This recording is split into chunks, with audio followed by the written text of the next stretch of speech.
성경은 천년왕국에 대하여 분명하게 말씀하고 있습니다. 그런데 그 천년왕국에 대한 신학적 입장이 세 가지가 있습니다. 하나는 전천년 왕국설, 예수님이 천년왕국 전에 재림하신다는 것. 후천년 왕국설, 예수님이 천년왕국 후에 오신다는 것. 무천년 왕국, 이건 천년왕국이 아예 없다는 이야기입니다. 신학적으로 전천년설, 후천년설, 무천년설입니다. 성경은 분명히 천년왕국에 대한 말씀을 하고 있습니다. 요한계시록 20장 1절부터 6절에 보면은 또 내가 보니 한 천사가 바닥 없는 구덩이의 열쇠와 큰 사슬을 손에 들고 하늘로부터 내려와 마귀요 사탄인 그 용 곧 저 옛뱀을 붙잡은 뒤 그를 천년 동안 결박하여 바닥 없는 구덩이에 던져 가두고 그에게 봉인을 하여 천년이 찰 때까지 그가 더 이상 민족들을 속이지 못하게 하였는데 그 뒤에는 그가 반드시 잠시 동안 풀려나리라. 또 내가 왕좌들을 보았는데 사람들이 그것들 위에 앉아 있고 그들에게 심판이 맡겨졌더라. 또 내가 예수님의 증언과 하나님의 말씀으로 인해 목이 베인 자들의 혼들을 보았는데 그들은 짐승과 그의 형상에게 경배하지도 아니하고 자기 이마 위에나 손 안에 짐승의 표를 받지도 아니한 자들이더라. 그들이 살아서 그리스도와 함께 천년 동안 통치하였으나 그 나머지 죽은 자들은 그 천년이 끝날 때까지 다시 살지 못하였더라. 이것이 첫째 부활이니라. 첫째 부활에 참여할 몫을 가진 자는 복이 있고 거룩하도다. 둘째 사망이 그런 자들을 다스릴 권능을 갖지 못하고 도리어 그들이 하나님과 그리스도의 제사장이 되어 천년 동안 그분과 함께 통치하리라. 7절까지 보면은 천년이 다 참에 사탄이 자기 감옥에서 풀려나고 그랬습니다. 1절부터 7절까지 5번 천년왕국이라는 말이 언급되었습니다. 천년 동안의 모습이 두 가지로 그려져 있죠. 하나는 마귀 사탄이 천년 동안 바닥 없는 구덩이, 무저경에 결박되어 던져질 것이라는 것. 또 하나는 천년왕국에 구원받은 사람들이 그리스도와 함께 통치한다는 것입니다. 천년왕국에 대하여 직접적으로 언급한 이 성경 말씀 외에도 여러 성경 말씀이 있는데 이사야 11장 6절부터 9절, 65장 19절부터 25절, 미가서 4장 1절부터 6절, 스가랴 14장 1절부터 9절, 12절, 16절부터 21절 등이 있습니다. 천년왕국은 실제적인 장소이고 실제적인 기간입니다. 그런데 우리가 이 천년왕국을 제대로 이해하려면 교회와 왕국을 구별해서 이해할 줄 알아야 천년왕국이라는 말이 이해가 갑니다. 교회와 왕국을 구별해서 분별할 줄을 모르니까 천년왕국 후에 예수님이 오신다느니 천년왕국은 없다느니 그냥 상징이니 하는 말을 하는 것입니다. 그래서 교회와 왕국을 구별할 줄 알아야 합니다. 교회와 왕국에 대한 이야기는 라킨이 지은 책 성경 바로보기, 그리스도 예수 안에 출판사에서 나온 책인데 56페이지에 아주 자세하게 나오기 때문에 이 이야기를 제가 여러분에게 정리해서 말씀드리도록 하겠습니다. 먼저 교회와 왕국을 혼동해서는 안 됩니다. 교회는 유대인들의 경륜 속의 어떤 모임이나 단체를 계승한 것이 아닙니다. 교회의 예배당은 유대인들의 회당을 대신한 것이 아닙니다. 교회는 유대교회나 구약교회가 변천된 형태가 아닙니다. 대체 이스라엘이 아니에요. 대체된 교회가 이스라엘이 대체된 교회다. 그게 아닙니다. 그러나 이렇게 신약교회를 구약적 교회라고 믿고 있는 천주교회나 개신교 가운데는 종교적인 의식과 형태를 유지하기 위하여 예배당에 제단 모습을 갖추고 신부나 목사가 가운, 제복을 입고 절기를 지키며 또 신부나 목사가 제사장인 양 그 제사장직을 수행하는 것처럼 모습을 갖추려고 하고 교회당을 성전화시켜서 성전에 모이는 곳이라고 주지시키고 있는 것입니다. 우리는 이것을 잘 알아야 합니다. 교회는 성경에서 집 그리고 전, 몸으로 비유하고 있기는 하지만 결코 왕국으로 비유된 적은 없습니다. 그러니까 예수 그리스도께서는 교회의 머리이시죠. 그러나 교회의 왕으로 말씀하신 적은 없습니다. 교회는 하나의 신비입니다. 신비. 처음으로 바울에게 충만하게 계시되었습니다. 그러나 왕국은 신비가 아니었습니다. 구약의 대언자들이 그것을 점진적인 개념으로 묘사한 것입니다. 그들이 이해할 수 없었던 것은 그리스도의 고난과 영광, 즉 주님의 십자가와 왕관 사이에 존재하는 교회였습니다. 교회. 그래서 베드로전서 1장 9절부터 11절에 보면은 이는 너희가 너희 믿음의 결국 곧 너희 혼의 구원을 받았기 때문이라. 혼의 구원에 관해서는 너희에게 미칠 은혜에 대하여 대언한 대언자들이 부지런히 조사하고 탐구하되 자기들 안에 계신 그리스도의 영께서 그리스도의 고난과 그 뒤에 있을 영광을 미리 증언해 주실 때 그 영께서 무엇을 혹은 어느 때를 겉으로 드러내 보여주셨는지 탐구하였느니라 라고 했습니다. 이방인들이 구원받는다는 것은 결코 신비가 아니었습니다. 신비는 뭐냐면 하나님께서 유대인과 이방인으로 구성된 교회라 불리는 기관, 즉 전적으로 새로운 기관을 형성하려 하셨다는 것이었습니다. 그러므로 교회의 경륜, 세대의 목적은 왕국의 도래나 세상의 회심이 아니라 선택된 주님의 몸, 교회를 불러 모으는 것입니다. 자, 그럼 먼저 교회에 대해서 보겠습니다. 교회. 그러므로 교회는 부르심을 받은 몸일 뿐만 아니라 그리스도의 몸입니다. 에베소서 1장 22절과 23절에 말씀했죠. 아버지께서 또 모든 것을 그분의 발 아래 두시고 그분을 모든 것 위에 머리가 되게 하사 교회에 주셨느니라. 교회는 그분의 몸이니 곧 모든 것 안에서 모든 것을 충만하게 하시는 분의 충만이니라 라고 했습니다.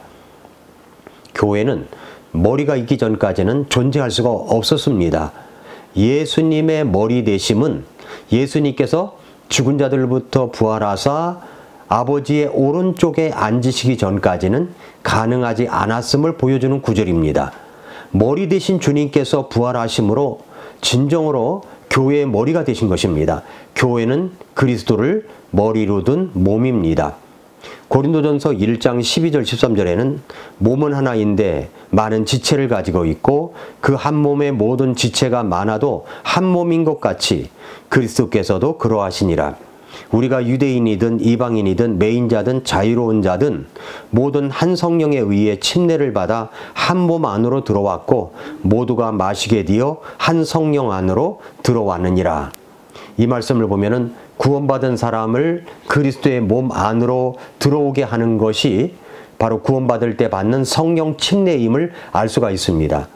그렇기 때문에 성령님의 침례가 주어진 오순절까지는 어떤 교회도 존재할 수가 없었던 것이죠.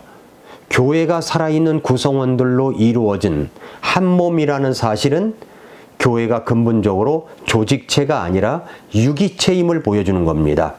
사람의 몸이 한 인격을 표현하듯이 그리스도의 몸인 교회는 그분의 인격을 표현합니다.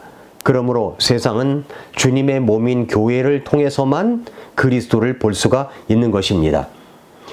교회는 오순절에 시작되었습니다. 교회는 오순절에 시작되었고 성도들의 휴거로 끝납니다. 그렇다면 두 사건 사이에 구원받은 자들만 교회에 속하는 것이죠. 구약시대 성도들은 신랑의 친구들이지 결코 신부가 아닙니다. 요한계시록 19장 9절에 보면은 그가 내게 말하기를 기록하라. 어린 양의 혼인 만찬에 부름받은 자들은 복이 있도다 하고 또 내게 이르되 이것들은 하나님의 참된 말씀들이라 하기에 라고 했습니다. 신부는 자기 결혼식에 부름을 받거나 초대받지 않습니다. 신부는 결혼식에서 신부로서 자신이 차지할 독특한 권리를 가지고 있습니다. 부름을 받은 자들, 초대받은 자들은 손님입니다. 구약시대 성도들은 손님입니다. 큰 환난에서 나오는 피로 씻긴 무리들 또한 그렇게 될 것입니다. 그들은 교회 휴거 이후에야 비로소 구원을 받기 때문입니다. 교회의 임무는 복음 선포입니다. 주님은 선교회를 세우러 오시지 않으셨습니다. 교회를 세우러 오셨습니다. 그러므로 교회가 복음 선포의 주체입니다. 각종 선교회는 교회의 부산물일 뿐입니다.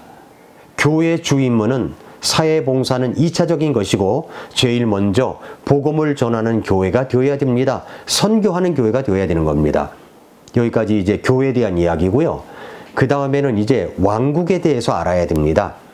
하나님께서 사람을 창조하신 이후로 땅 위에 가시적인 왕국을 세우시기 원하셨습니다. 그래서 사람에게 통치권을 주신 것이죠. 그러나 그 통치권을 받은 사람은 타락으로 말미암아 통치권을 상실하였고 사탄이 이 세상의 왕이 되었습니다. 하나님께서는 아브라함을 부르셔서 땅에서 하나의 가시적인 왕국 건설을 향한 첫째 단계를 시작하셨습니다. 이것은 모세를 통하여 유다 국가 공영권 안에서 존재하는 형태를 띄었지만 주전 606년경 바벨론 포로 시기에 유대인들 자신들의 민족적 존재를 상실해버림으로써 무산된 것입니다. 그러나 이방인들의 때 속에서 600년이 지났을 때 하나님께서는 왕국을 건설하기 위해서 다른 일을 행하셨습니다. 그것은 바로 천사 가브리엘이 마리아에게 왕의 출생을 알리게 한 것입니다. 그때부터 30년 뒤 왕의 길을 예비하는 자인 침례자 요한이 나타나서 뭐라고 그랬냐면은 하늘의 왕국이 가까이 왔다고 선포하였고 왕이신 예수님이 이스라엘에게 나타나셨을 때 그와 동일한 메시지를 선포하셨습니다. 그러니까 왕국의 복음입니다. 이후에 예수님은 12제자를 보내시고 그러나 그 왕은 유대인들에게 배척당하셨고 십자가에 못 박혀 죽게 되셨습니다. 이로써 왕국 건설은 연기된 것입니다. 그리고 주님께서 주시려 했던 왕국은 하늘의 왕국이라는 이름을 가진 채 신비의 형태를 취하게 되었습니다. 여기까지 이제 왕국에 대한 이야기입니다. 여러분이 이제 도표를 한번 보시기를 바랍니다. 여기 도표를 보면은 예수님께서 갈보리 십자가에서 죽으시고 무덤 속에 죽으신 지 3일 만에 부활하셨습니다. 그리고 예수님은 승천하셨습니다. 성령님이 강림하셨죠? 이때 교회가 시작된 겁니다.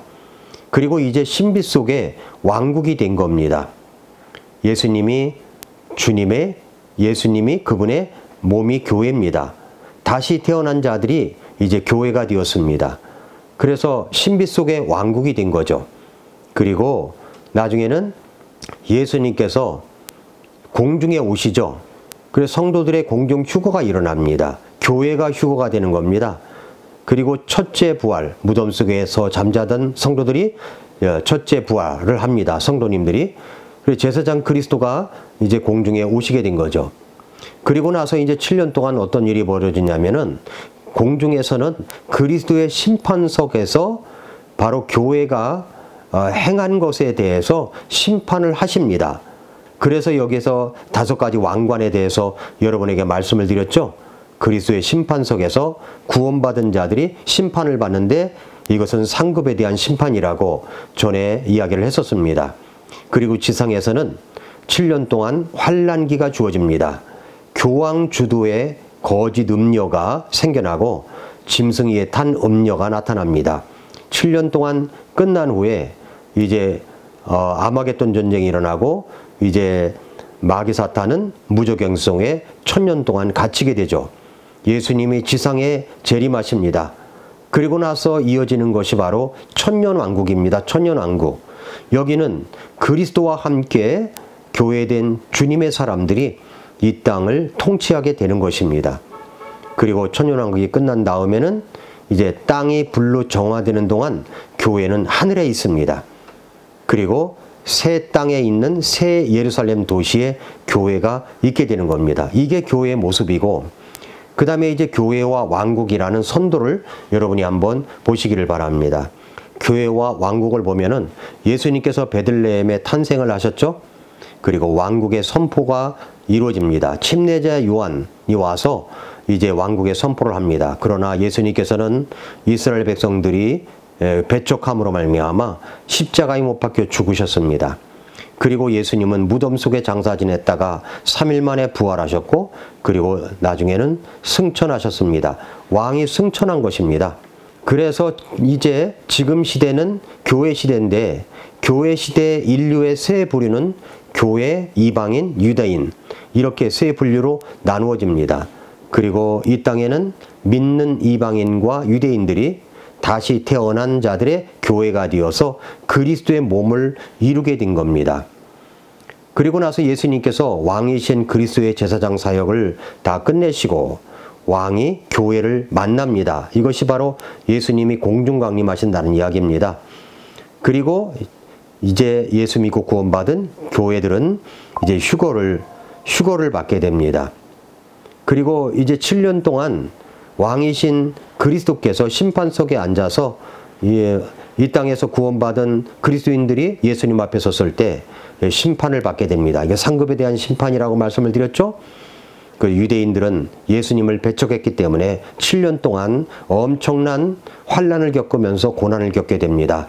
나중에야 끝에 가서야 아, 예수님이 진짜 살아계신 메시아구나 라는 것을 인정하게 됩니다. 그리고 이제 공중에서는 왕의 혼인이 이루어지고 예수님이 지상 강림을 하시게 됩니다. 예수님이 지상 강림하고 나서 민족들의 심판이 이루어지고 그리고 나중에는 천년 왕국이 이루어지게 되는 겁니다. 교회가 왕과 함께 통치한다는 이야기입니다. 여기서 이제 천년 왕국이 이루어진다는 겁니다. 그러므로 성도 여러분, 천년 왕국을 이해하기 위해서는 교회와 왕국이 어떻게 다른가 이 분별할 줄 알고 구별할 줄 알아야 되는 겁니다. 그래서 다음 시간은 이제 천년 왕국에 대해서 구체적으로 여러분들에게 말씀을 드리도록 하겠습니다. 오늘도 미라클 모닝입니다.